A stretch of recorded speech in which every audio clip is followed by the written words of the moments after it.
함께 나눌 하나님의 말씀은 신약성경 사도행전 11장 19절에서 30절까지 말씀입니다. 사도행전 11장 19절에서 30절 말씀입니다.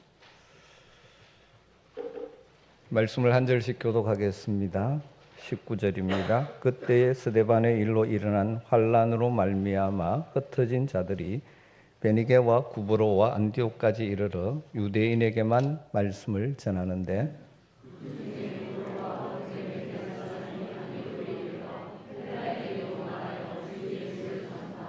주의 손이 그들과 함께 하심에 수많은 사람들이 믿고 주께 돌아오더라.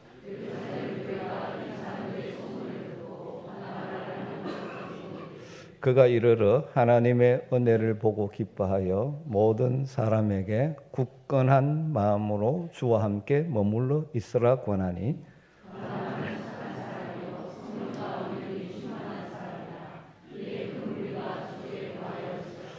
바나바가 사울을 찾으러 다소에 가서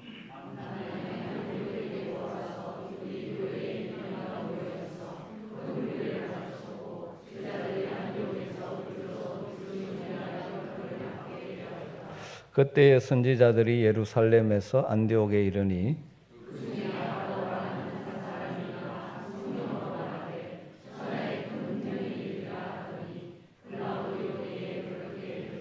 제자들이 각각 그 힘대로 유대에 사는 형제들에게 부조를 보내기로 작정하고 이를 실행하여 바나바와 사울의 손으로 장로들에게 보내니라. 아멘.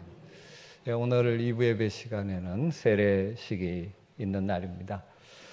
세례는 우리 기독교 신앙의 중요한 핵심을 시각적으로 보여주는 의식이죠.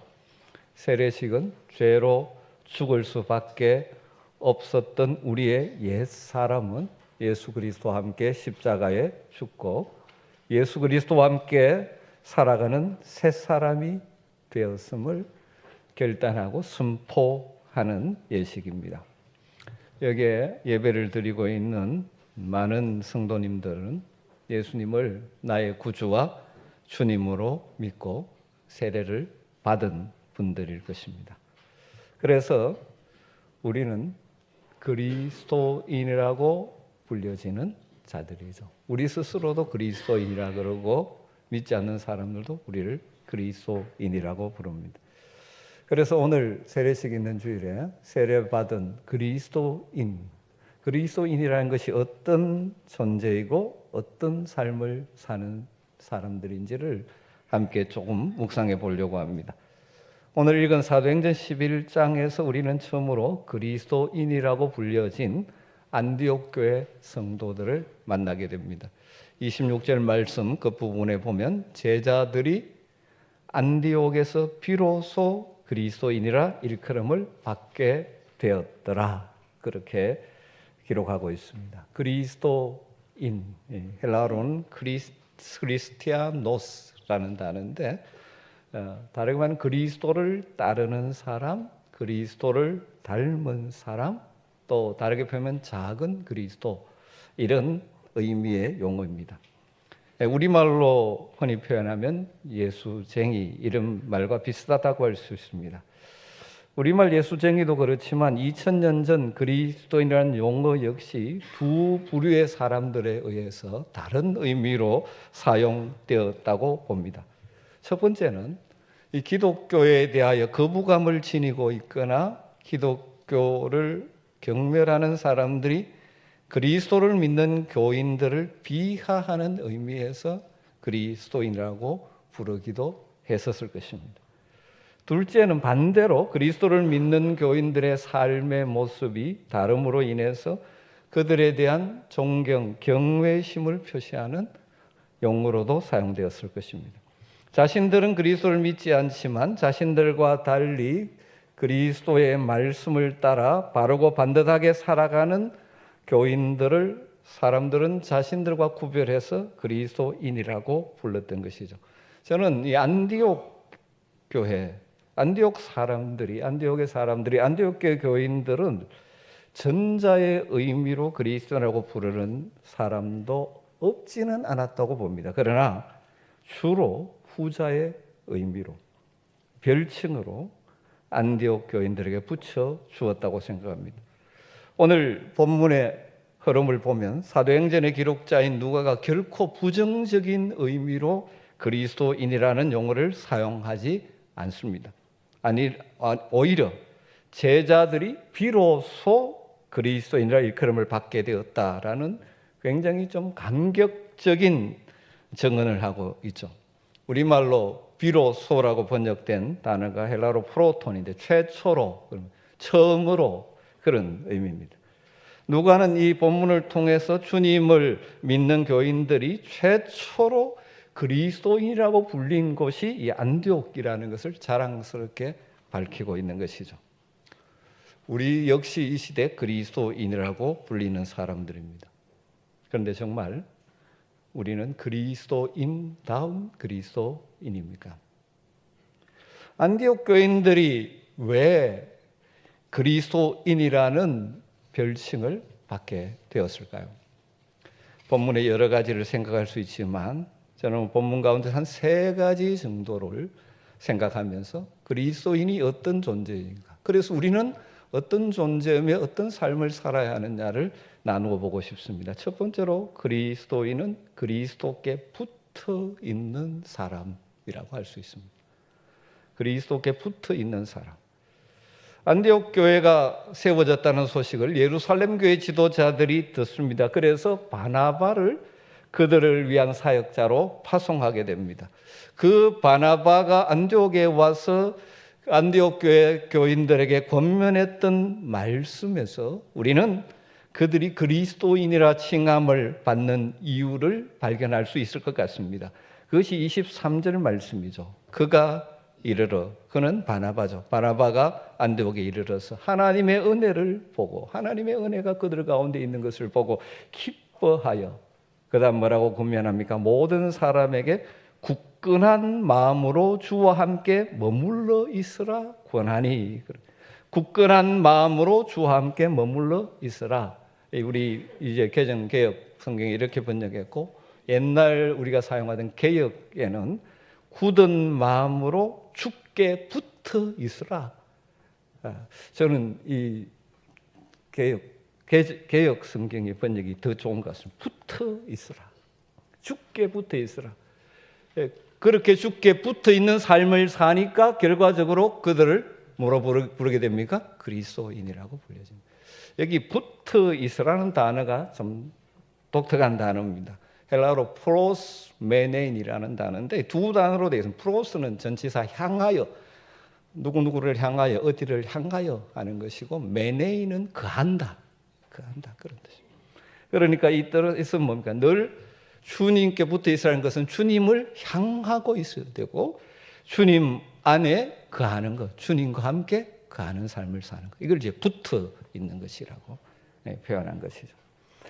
이 안디옥에 있는 성도들은 이 바나바의 권고를 따라 살았던 것 같습니다. 그래서 그들 모두가 어떤 일을 만나도 흔들림 없이 굳건한 마음으로 주님께 붙어 있으므로, 다름 늘 주님을 향하고 주님 안에 거함으로 주님이 주시는 생명과 주님이 주시는 능력을 힘입어서 자신 속에 일어나는 육체의 욕심과의 싸움에서도 이기고 어려운 환경과의 싸움에서도 넉넉히 이기는 삶을 살았을 것입니다. 그런 모습이 당시 안디옥에 살던 사람들에게는 그들이 흉내낼 수 없는 또 다른 차원의 삶임을 깨달으며 그들을 향하여 그리스도인, 그리스도께 속한 자, 그리스도께 붙어 있는 자라고 부르게 된 것이죠. 여러분, 우리가 믿음으로 산다는 것이 무엇일까요? 굳건한 마음으로 주님께 붙어 있는 것이지 않습니까? 날마다 주님을 향하여, 그리고 주님을 바라보며 사는 것, 그리고 오직 말씀과 기도를 통하여 주님과 교제하며 주님 안에 거하는 삶을 사는 것. 그렇게 함으로 순간순간 주님이 주시는 생명과 능력을 힘입어서 우리 속에서 일어나는 죄의 유혹을 이기고 어려운 환경도 극복하며 살아가는 자들이 그리스도인이라는 것입니다. 여러분, 굳건한 마음으로 주님께 붙어 있는 삶을 사는 자들이 그리스도인입니다. 사랑하는 성도 여러분, 여러분은 현재 어떻습니까? 굳건한 마음으로 주님께 붙어 있는 삶을 사십니까? 그래서 삶의 현장에서 시시각각 다가오는 죄의 유혹도 이기고 환경의 어려움도 넉넉히 이기며 살고 있습니까? 예수님의 12제자 중에 한 사람이었던 가룟 유다. 그는 몸으로는 주님 곁에 있었지만 마음은 세상의 재물에 집착함으로 실패한 인생을 살았습니다. 자신의 욕망을 따라 유혹과의 싸움에서 완패한 가룟 유다는 결국 목매어 자살하는 것으로 그 생애를 마감하고 말았습니다. 혹시라도 우리 가운데 이런 모습은 없습니까? 몸으로는 교회에 출석해서 사람들이 그리스도인이라고 불러주지만 마음은 여전히 세상의 욕심으로 가득 차 거기에 끌려 다니고 있지는 않으십니까? 자기의 욕심을 따라 사는 자들은 가룟 유다처럼 다른 사람들이 갖지 못했던 은 30냥은 분명히 더 가질 수 있을지 모르지만 결국 그것이 자기의 복된 삶을 해치는 결과가 되고 말 것입니다.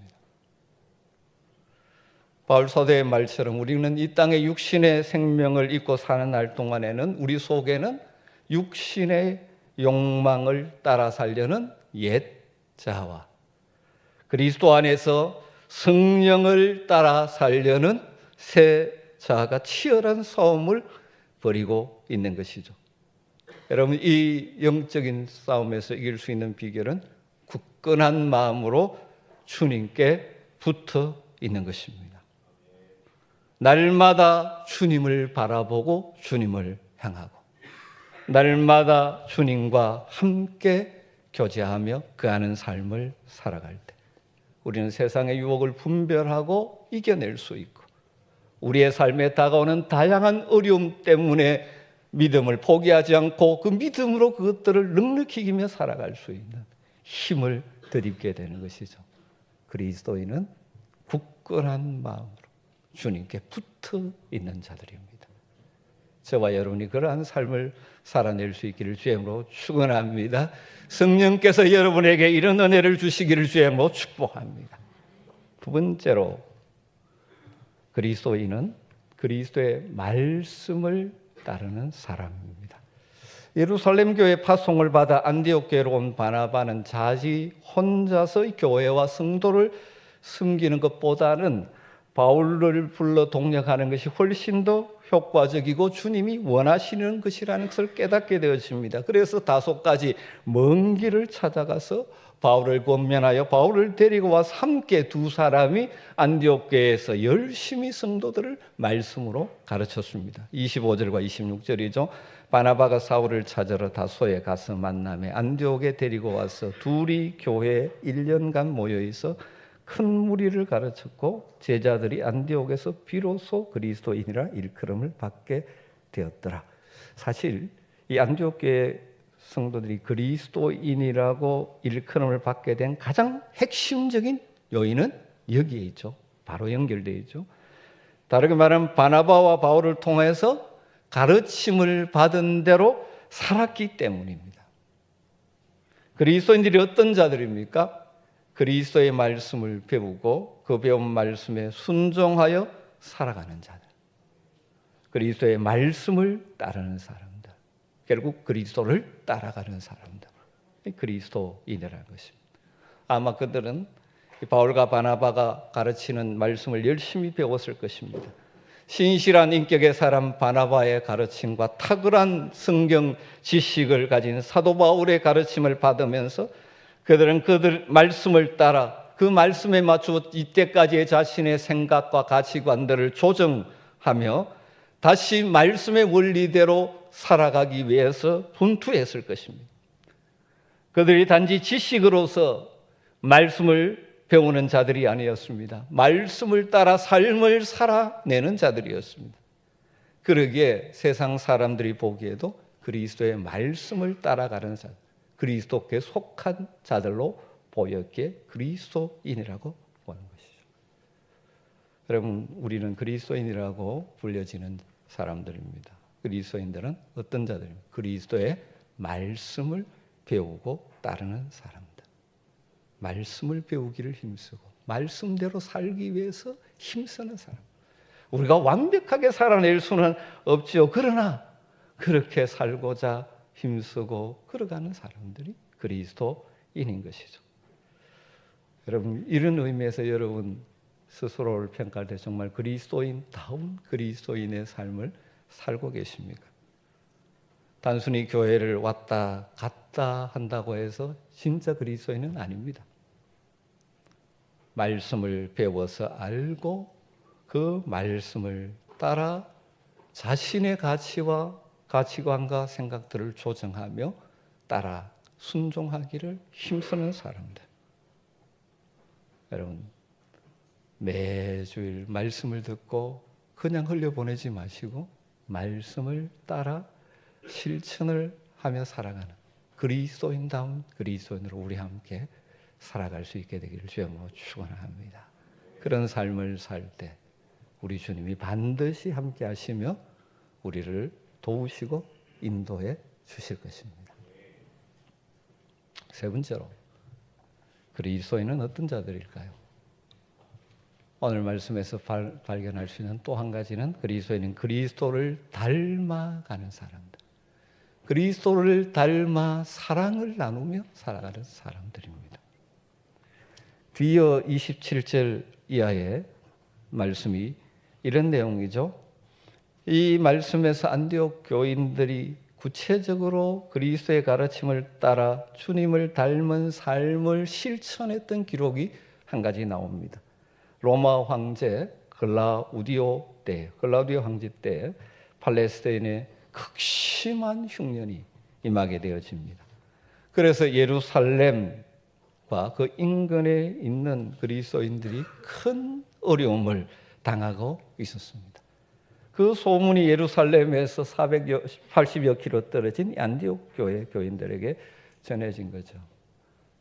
이 소식을 접한 안디옥 교회 교인들이 어떻게 했다고 기록하고 있습니까? 29절 말씀이죠. 제자들이 각각 그 힘대로 유대에 사는 형제들에게 부조를 보내기로 작정하고, 여기 본문에서 제자들이라고 표현된 안디옥 교회 교인들은 흉년으로 재난과 고통 속에 있는 유대에 있는 그리스도인들에게 즉각 구제 헌금을 보낼 것을 작정했습니다.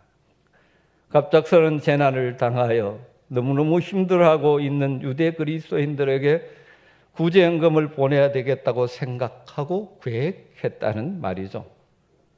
그들은 구제 헌금을 보내되 그저 형식적인 체면 치료를 위해서가 아니라 각각 그 힘대로, 각각 그 힘이 닿는 대로 구제 헌금을 보내기로 했습니다.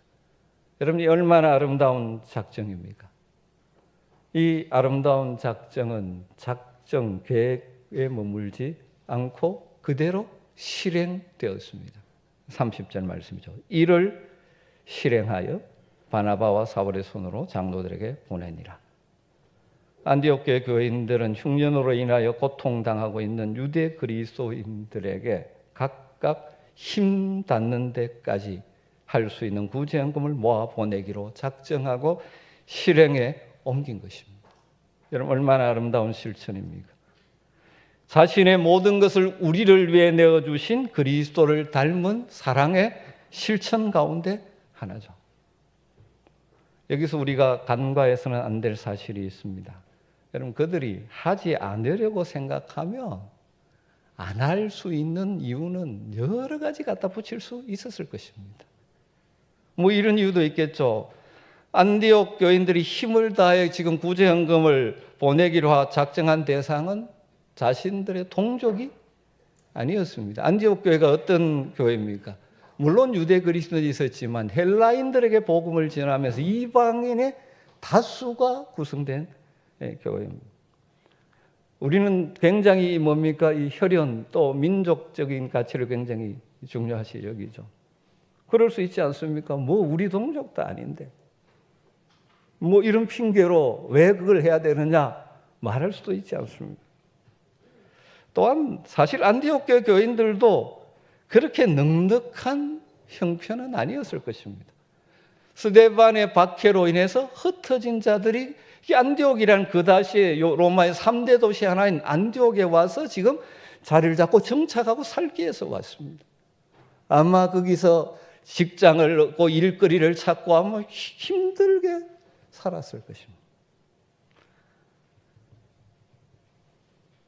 그러나 그들은 인종을 뛰어넘는 그리스도의 사랑을 아는 자들, 그리스도 안에서 유대인이나 헬라인이 다 하나라는 복음의 진리를 아는 자들이었습니다. 그래서 그들이 할 수 있는 대로 그들을 향한 섬김을 계획하고 실천한 것입니다. 우리말로 부조라고 번역된 단어가 의미를 우리식으로 살려서 부조라고 번역했는데 헬라어는 디아코니아입니다. 섬김이라는 거예요. 여러분 구제 헌금은 뭐 단순한 돈이 아니고 그냥 동정을 베푸는 것이 아니고 사랑을 담은 섬김이고 나눔인 것입니다. 여러분 우리가 돈을 주면서 거기에 진정한 사랑의 섬김이 담기지 않는다면 사실 의미가 없죠. 하나님도 기뻐하지 않으시는 것입니다. 단순히 물질을 나누는 것은 디아코니아가 아닙니다. 사랑이 담긴 섬김. 여러분 우리 그리스도인들은 그리스도를 닮아가는 사람들입니다. 그리스도를 닮아가는 모습의 가장 우선적인 것이 뭘까요? 그리스도 우리 주님의 사랑을 닮아 사랑을 실천하는 사랑의 사람이 되어가는 것입니다. 그리스도의 사랑으로 나눔과 섬김을 실천할 줄 아는 자들이 진짜 그리스도인이라는 것입니다. 저는 우리 아멘교회 성도님들이 이러한 진정한 그리스도인다운 그리스도인으로 살아갈 수 있게 되기를 간절히 소망합니다. 주님을 사랑하는 사랑, 주님께 받은 사랑에 감사하며 우리 역시 내게 주신 것을 잘 선용하며 사랑으로 나눌 줄 아는가. 또 한 가지 주목할 것은 이런 사랑의 실천은 자기 힘대로 하는 것입니다. 내 능력대로 하는 것입니다. 각각 그 힘대로. 다른 사람과 비교할 필요가 없다는 것입니다. 자기의 형편을 따라 작정하고 실천하면 되는 것입니다. 여러분 우리가 모든 문제를 다 해결해 줄 수 없습니다. 여러분 그렇지 않습니까? 사랑하는 자녀임에도 불구하고 자녀가 안고 있는 문제를 부모라고 해서 다 해결해 줄 수 없고 이 땅의 문제를 우리가 다 해결할 수 없습니다. 내 형편에 따라 내 힘대로 작정하고 실천하면 되는 것입니다. 안디옥 교회가 보낸 이 구제 헌금이 예루살렘 교회가 당한 재난의 문제를 다 해결해 줄 수 있는 것 아니었을 것입니다. 그럴 수도 없죠. 하지만 이 물질이 전해졌을 때 그것은 예루살렘 성도들에게는 큰 위로와 격려와 힘이 되었을 것입니다. 자기들보다 훨씬 늦게 세워진 교회, 어쩌면 규모적인 면에서도 더 작은 교회, 그것도 동족이 아닌 이방인 중심의 교회에서 그들이 당하고 있는 고통을 함께 나누는 이 사랑의 헌금이 그들이 당한 어려움을 이겨낼 수 있는 힘이 되었을 것입니다. 여러분 우리가 이 땅을 살아가면서 알게 모르게 우리는 별명을 얻으며 살아갑니다. 요즘은 이런 표현이 별로 없지만 옛날엔 그런 것들이 참 많죠. 어떤 사람이 나이 늙어 죽은 다음에 이런 별명이 붙여지는 경우가 있습니다. 참 그 사람은 수전노여서, 그 영감님 구두쇠여서. 겉으로는 성공하고 물질을 많이 가지고 있었을지 모르지만 그래서 자녀들에게 많은 유산도 물려주고 사회적으로 힘을 누렸을지 모르지만 사람들은 그를 부정적으로 평가하는 것이 그런 경우가 참 많지 않습니다. 여러분은 주변 사람들에게 어떻게 지금 불려지는 것 같습니까?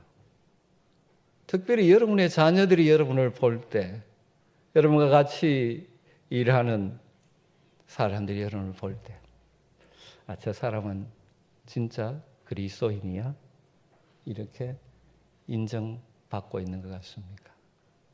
그런 삶을 우리가 꿈꾸고 소망하고 추구했으면 좋겠습니다. 정리해보죠. 그리스도인은 그리스도께 붙어 있는 사람입니다. 그러기 위해서 날마다 주님을 향하고 주님 안에 거하는, 주님 안에 거하는 사람, 말씀과 기도, 주님과 교제하는 삶을 사는 사람입니다. 두 번째로 그리스도인은 그리스도를 따르는 사람들, 그리스도의 말씀을 따르는 사람들. 그래서 날마다 말씀을 묵상하고 배우고 적용하고 말씀대로 살려고 발부둥 치는 사람들. 세 번째로 그리스도인은 그리스도를 닮아가는 사람들. 특별히 그리스도의 사랑을 실천하는 사람들입니다. 저와 우리 모두가 우리에게 붙여진 이 너무나 소중하고 거룩한 이름인 그리스도인이란 이름에 부끄럽지 않게 살 수 있었으면 좋겠습니다. 이 그리스도인은 이 별명이었죠. 별칭입니다. 여러분은 어떤 별칭을 얻고 있습니까? 여러분 바나바라는 이름도 본래 이름이 아니고 별명이라는 거 아시죠? 원래 이름은 요셉이었습니다. 그런데 우리는 요셉이라는 이름은 기억 못합니다. 바나바라고. 바나바는 위로의 아들이라는 뜻이죠. 그가 늘 많은 사람의 위로가 되는 사람이었기 때문에. 여러분 이름 앞에도 어떤 별칭이 붙으면 좋을까요? 기도의 사람, 김집사님. 충성스러운 이권사님. 사랑이 많은 장로님. 이렇게. 스스로 이 시간 한번 저 스스로에게 질문해 보십시오. 여러분의 가까운 사람, 특별히 자녀들이나 여러분의 배우자들이 여러분을 어떻게 평가하고 있을까요? 그리스도인다운 그리스도인으로 우리 함께 살아가기 위해서 더 기도하고 힘쓰고 우리가 연약하기 때문에 주님의 은혜를 구하고 성령의 도우심을 구하며 함께 멋있게 세상 속의 그리스도인으로 살아가는 은혜가 있기를 주의 이름으로 축복합니다. 기도하겠습니다. 하나님 감사합니다. 오늘도 복된 주일에 비로소 그리스도인이라고 불렸던 안디옥 교회 성도들을 묵상하며 우리 자신들을 돌아봅니다. 우리는 우리 스스로를 그리스도인이라고 부르고 세상 사람들도 그렇게 부르는데 실제 정말 그리스도다운 그리스도인인지를 돌아보며 우리가 그렇게 되기를 다시 한번 간절히 소망합니다. 연약합니다. 부족합니다. 날마다 성령으로 깨워주셔서 삶의 현장에서 주를 향하고 주님과 교제하며 함께 가고 늘 말씀을 묵상하며 말씀대로 살려고 분투하며 부족하지만 주님을 닮은 사랑으로 우리 주변에 나누고 베풀며 살아가는 정말 주님께서 기뻐하실 복 있는 그리스도인의 삶을 살 수 있게 하여 주시옵소서. 그래서 우리를 통하여 주님의 이름이 영광을 받고 우리 주변에 주님이 증거되어지는 통로가 되게 하여 주시옵소서. 예수님의 이름으로 기도드리옵나이다. 아멘.